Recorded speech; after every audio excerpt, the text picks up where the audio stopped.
My handouts are not to follow along. They're just propaganda. So enjoy them at your leisure. Diana began by referring back to 2009 as an interesting year. It is a little bit off topic for me, but it was a particularly interesting year because I am a compensation consultant. In particular, I work with companies on bonuses, and I was one of the lone voices last year that was actually saying that bankers deserve what they got paid and that bonuses were perfectly acceptable. This was considered such an outrageous position that I ended up getting a lot of interviews, especially the British. For some reason, the British thought it was really quaint that there was somebody out there actually saying bonuses were okay and that, we shouldn't be dismantling capitalism in order to fix the problems that we're dealing with in recent years.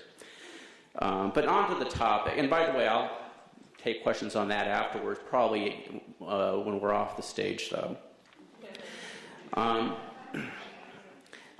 The topic at hand, though, my perception, and this is overstating the case, I grant you, is that large corporations in America have basically given up on HR as a source of strategic initiatives. And if you're a CEO and you're looking for ways to make a strategic impact, to have some significant growth in the value of the company, you'll go to your marketing and sales people to talk about how can we grow the top line. Or you'll go to your operations people to say, how can we reorganize our outsourcing or our plant material? Or you might go to your finance CFO and ask, how can we, do we have an acquisition opportunity? Or can we restructure financially to create value? HR is the person you go to once you've decided on the strategy and say, okay, let's make sure we have the right people in place to execute the strategy. And by the way, let's do it at as little cost as possible.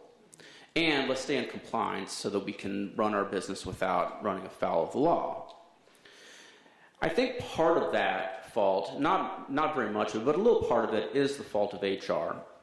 HR is very fond of saying, our value is our people, it's our talent. And there's certainly a lot of truth to that, a huge amount of truth to that. But what I think it ignores is that a lot of the value of the best-run corporations is the organization that is more than the sum of the parts of all the people.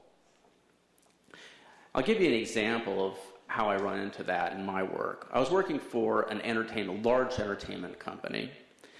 And when I walked, I was actually brought in by the CFO, which is not uncommon. I don't tend to be brought in by HR people. I tend to be brought in by the CFO to work on incentive issues. And I was told up front, we've got, a lot of problems here. No one's able to work together, blah, blah. And I talked to the HR person, we have a great talent. The head of our films is like the best film guy in the United States. The head of our TV person is the best she's the best TV person in the universe, and our merchandising person, that's, God selected this person. We had the best talent anywhere. But they weren't working together. The CEO's telling me there's a reason we're one company, because merchandising and film and TV, there are synergies and new media, and we aren't realizing any of those things. I said, well, let me guess how you're paying your people. You've got a budget, right? He goes, yeah. And your budget's got goals for every department. Yeah. And you're tying incentive compensation to the departmental goals, right? They go, yeah. But one of our goals is teamwork. I said, yeah, one of how many? 20 goals, right? So what they were doing, they were literally paying these highly talented people to pay a lot of attention to their silo. I said, well, why don't we try something crazy here? Why don't you have your budgets and your goals and put them over here and tie the bonuses to a share of the profit of the whole company? They said, well, I don't know, we've got a couple of problems with that. One of them is, well, if we have the goals not tied to bonuses, they're not going to focus so much on their goals.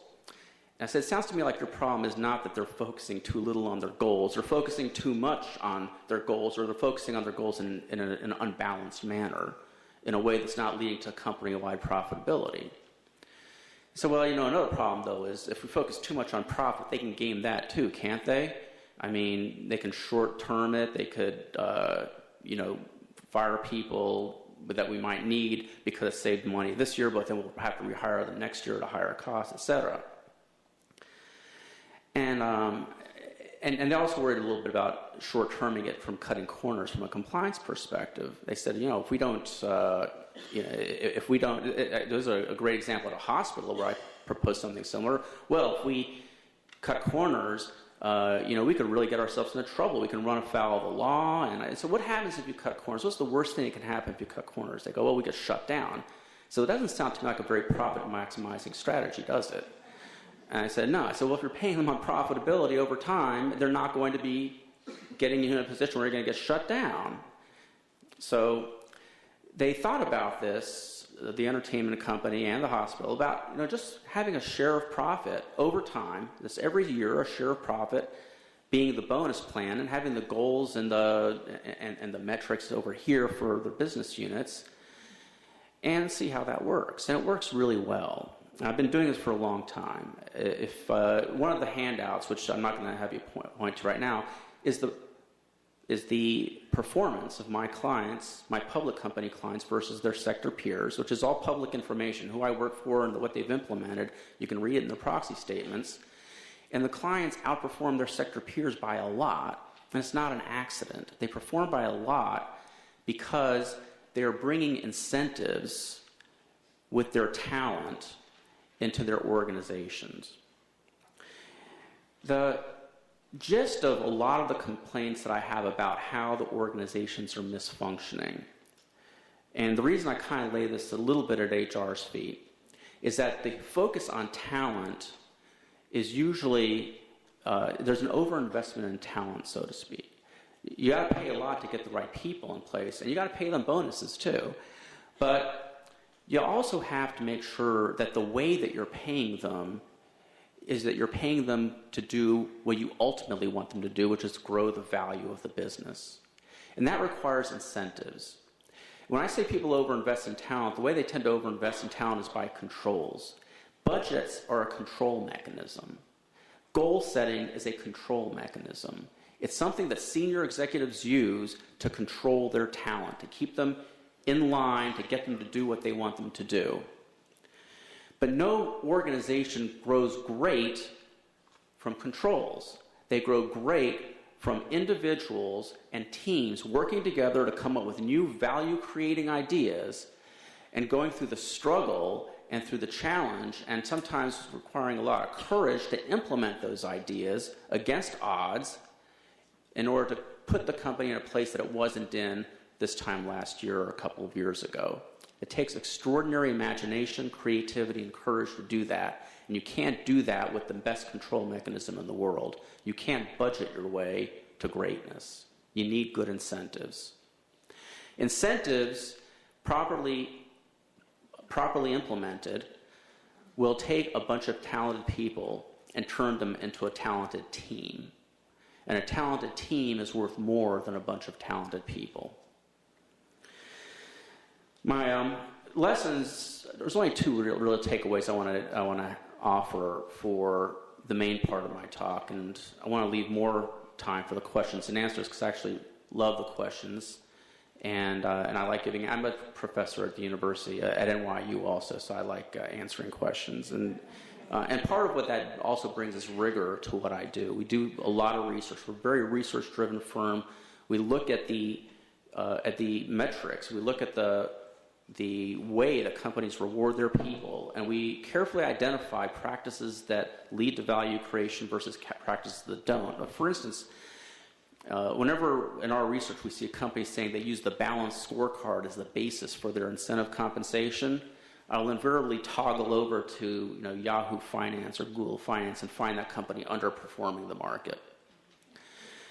So we do a lot of research, and that informs our work with companies too. It's not just good ideas that we're trying to sell. So the two takeaways are, number one, you can't be a strategic partner in your organization if you're not speaking the language of value creation that marketing and sales is talking, that operations is talking, and that the CFO is talking. By the language of value creation, what I mean is being able to identify the activities of the people and relating them to the profitability of the company now and into the future.